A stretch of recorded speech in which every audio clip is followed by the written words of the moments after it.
Teachers ಇವತ್ತು PMMVY ಅಲ್ಲಿ ನಾವು ಅರ್ಜಿ ಹಾಕಬೇಕಾದ್ರೆ ಯಾಕದು ಬ್ಯಾಕ್ ಹೋಗ್ತಾ ಇದೆ, ನಾವು ಅರ್ಜಿ ಹಾಕುವಂಥ ಸಮಯದಲ್ಲಿ ಯಾಕದು ವೈಟ್ ಪೇಜ್ಗೆ ಬರುತ್ತೆ, ನಾವು ಸಬ್ಮಿಟ್ ಮಾಡೋಕ್ಕೂ ಮುಂಚೆನೇ ವೈಟ್ ಪೇಜ್ ಬರುತ್ತೆ, ಇಲ್ಲ 405 ಅಂತ ಬರುತ್ತೆ, ಸರ್ವರ್ ಎರರ್ ಅಂತ ತೋರಿಸಿ ನಾವು ಹಾಕಿರೋ ಅಪ್ಲಿಕೇಶನ್ ಬ್ಲ್ಯಾಂಕ್ ಆಗಿ ಅದು ಬ್ಯಾಕ್ ಹೋಗ್ಬಿಡುತ್ತೆ. ಸೊ ಯಾಕೆ ಈ ಥರ ಆಗ್ತಾ ಇದೆ ಅಂತ ಅದನ್ನ ಇವತ್ತು ನಾನು ನಿಮಗೆ ಹೇಳೋಣ ಅಂತ ಟೀಚರ್ಸ್. ಏನಿಲ್ಲ, ಈಗ ನಾವು PMMVY ಈಗ ಸ್ವಲ್ಪ ಅಪ್ಡೇಟ್ ಆಗಿದೆ ಅಂತ ನಾನು ನಿಮ್ಗೆ ಮೊನ್ನೆನೇ ಹೇಳಿದೆ.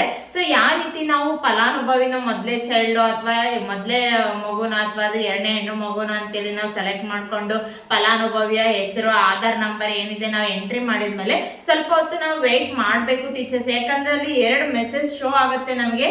ಆಧಾರ್ ಈಸ್ ಅಥೆಂಟಿಕೇಟೆಡ್ ಅಂತ ಕೇಳುತ್ತೆ, ಮತ್ತೆ ಬ್ಯಾಂಕ್ ಅಕೌಂಟ್ಗೆ ಅವ್ರ ಆಧಾರ್ DBTಗೆ ಎನಾಬಲ್ಡ್ ಆಗಿದೆ ಅಂತ ಕೇಳುತ್ತೆ. ಸೊ ಈ 2 ಮೆಸೇಜ್ ಶೋ ಆಗ್ತೈತೆ. ಆಗೋವರೆಗೂ ನೀವು ವೆಯ್ಟ್ ಮಾಡಿ, ಆದ್ಮೇಲೆ ಅದು ಓಕೆ ಅಂತ ಕೊಟ್ಟು ನೆಕ್ಸ್ಟ್ ಏನು ಸ್ಟೆಪ್ ಬೈ ಸ್ಟೆಪ್ ಇನ್ಫಾರ್ಮೇಶನ್ ಇದೆನೋ ಅದನ್ನ ಫಿಲ್ ಮಾಡ್ಕೊಂತ ಹೋಗಿ ಕಂಪಲ್ಸರಿ ನಿಮ್ಮ ಅಪ್ಲಿಕೇಶನ್ ಸಬ್ಮಿಟ್ ಆಗುತ್ತೆ ಅಂತ ಹೇಳ್ತೀನಿ. ನಾವು ಅದು ಮೆಸೇಜ್ ಬರ್ತಾ ಇರೋ ಮುಂಚೆನೆ ನಾವು ಹಂಗೆ ಡೇಟ್ ಆಫ್ ಬರ್ತ್ ಹಾಕ್ತೀವಿ, ಮತ್ತೆ ಅದು ಮೊಬೈಲ್ ನಂಬರ್ ಹಾಕ್ತೀವಿ, ಅದು ಮೊಬೈಲ್ ನಂಬರ್ ಯಾರ್ದು ಅಂತ ಹಂಗೆ ಕಂಟಿನ್ಯೂ ಮಾಡ್ಕೊಂತ ಹೋಗ್ತೀವಿ. ನಾವು ಯಾವಾಗ ಮಧ್ಯೆ ಹೋದ ತಕ್ಷಣನೇ ಅದು ಅಪ್ಲಿಕೇಶನ್ ಏನಾಗುತ್ತೆ ವೈಟ್ ಪೇಜಲ್ಲಿ ಬಂದ್ಬಿಡುತ್ತೆ, ಬ್ಯಾಕ್ ಹೋಗ್ಬಿಡುತ್ತೆ. ಸೊ ಅದು ಸಕ್ಸಸ್ಫುಲ್ ಆಗಲ್ಲ.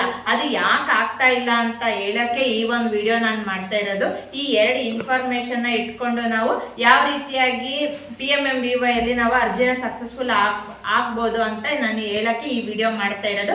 ಅವೆರಡು ಮೆಸೇಜ್ ಬರೋವರೆಗೂ ವೆಯ್ಟ್ ಮಾಡಿ ಟೀಚರ್ಸ್. ನಾನು ಹಂಗೆ ಸುಮ್ಮನೆ ಚಿಕ್ಕದಾಗಿ ಅದು ಯಾವ ಥರ ಬರುತ್ತೆ ಸ್ಕ್ರೀನ್ ಮೇಲೆ ಅಂತ ತೋರಿಸ್ತೀನಿ. ಓಕೆ, ಈಗ ನೆಕ್ಸ್ಟ್ ಸ್ಟೆಪ್ ಬೈ ಸ್ಟೆಪ್ ಅವೆರಡು ಸ್ಟೆಪ್ನ ನಾನು ನಿಮಗೆ ತೋರ್ಸೋಕ್ಕೆ ಇಷ್ಟಪಡ್ತೀನಿ ಟೀಚರ್ಸ್. ಓಕೆ, ಈಗ ನಾನು ಯೂಸರ್ ಐಡಿ ಪಾಸ್ವರ್ಡ್ ಹಾಕ್ಬಿಟ್ಟು ಲಾಗಿನ್ ಕೊಡ್ತಾ ಇದ್ದೀನಿ. ಓಕೆ, ವೆರಿಫೈ ಮಾಡೋಣ, OTP ಹಾಕೋಣ. ಓಕೆ, ಸ್ಕ್ರೀನ್ ಈಗ ಶೋ ಆಗ್ತಾ ಇದೆ, ನೋಡೋಣ. ಈಗ ಡಾಟಾ ಎಂಟ್ರಿಗೆ ಹೋಗಿ ಬೆನಿಫಿಷಿಯರಿ ರಿಜಿಸ್ಟ್ರೇಷನ್ ಮಾಡ್ತಾ ಇದ್ದೀನಿ. ನಾನೀಗ ಆಗ್ತಾ ಇರೋದು ಸೆಕೆಂಡ್ ಚೈಲ್ಡ್ದು. ಓಕೆ, ಇಲ್ಲಿ ನಂಬರ್ ಆಫ್ ಚಿಲ್ಡ್ರನ್ 2 ಅಂತ ಕೊಡೋಣ, ಯಾಕೆಂದರೆ ನಾನೀಗ ಎರಡನೇ ಹೆಣ್ಣು ಮಗುವಿಂದ ಅರ್ಜಿ ಆಗ್ತಾ ಇರೋದು. ಓಕೆ, ಇಲ್ಲಿ ಚೌಕಾಕಾರದ ಬಾಕ್ಸಲ್ಲಿ ರೈಟ್ ಮಾರ್ಕ್ ಹಾಕಿ. ಓಕೆ, ಈಗ ನೇಮ್ ಹಾಕೋದು, ಆಧಾರ್ ಕಾರ್ಡ್ ನಂಬರ್ ಹಾಕೋದು. ಓಕೆ ಟೀಚರ್ಸ್, ಈಗ ನಾನು ನೇಮು ಮತ್ತು ಆಧಾರ್ ನಂಬರ್ನ ಎಂಟ್ರಿ ಮಾಡಿದ್ದೀನಿ. ಈಗ ನಾನು ನೆಕ್ಸ್ಟ್ ಡೇಟ್ ಆಫ್ ಬರ್ತ್ ಇದೆ, ಇದಕ್ಕೆ ಹೋಗ್ತಾ ಇದ್ದೀನಿ. ಸೊ ನೋಡಿ, ಈ ಥರ ಮೆಸೇಜ್ ಬರಬೇಕು. ಈ ಥರ ಮೆಸೇಜ್ ಬರೋವರೆಗೂ ನಾವು ವೆಯ್ಟ್ ಮಾಡಬೇಕು. Please get your bank account seeded with Aadhaar number and DBT ಎನಾಬಲ್ಡ್ ಅಂತ ಇದೆಲ್ಲ ಈ ಥರ ನಮಗೆ ಮೆಸೇಜ್ ಬರಬೇಕು. ನಾವು ಬರೋವರೆಗೂ ವೆಯ್ಟ್ ಮಾಡಬೇಕು ಟೀಚರ್ಸ್. ಈ ಥರ ಬಂದಮೇಲೆ ನಾವು ಓಕೆ ಕೊಡಬೇಕು. ನಾವು ಹಂಗೆ ಈಗ ನೋಡಿ ನೆಕ್ಸ್ಟ್ ಮತ್ತೆ ಆಧಾರ್ ಇಸ್ ಅಥೆಂಟಿಕೇಟೆಡ್ ಅಂತ ಬಂತು. ಈ ಥರ ಹಿಂಗೆ 2 ಮೆಸೇಜ್ ಬಂದು ನಾವು ಓಕೆ ಕೊಟ್ಟ ಮೇಲೆ ನೆಕ್ಸ್ಟ್ ಪ್ರೊಸೀಜರ್ನ ನಾವು ಫಾಲೋ ಮಾಡಬೇಕು. ಓಕೆನಾ? ಈಗ ನಾವು ನೆಕ್ಸ್ಟ್ ಡೇಟ್ ಆಫ್ ಬರ್ತಿಗೆ ಹೋಗೋಣ.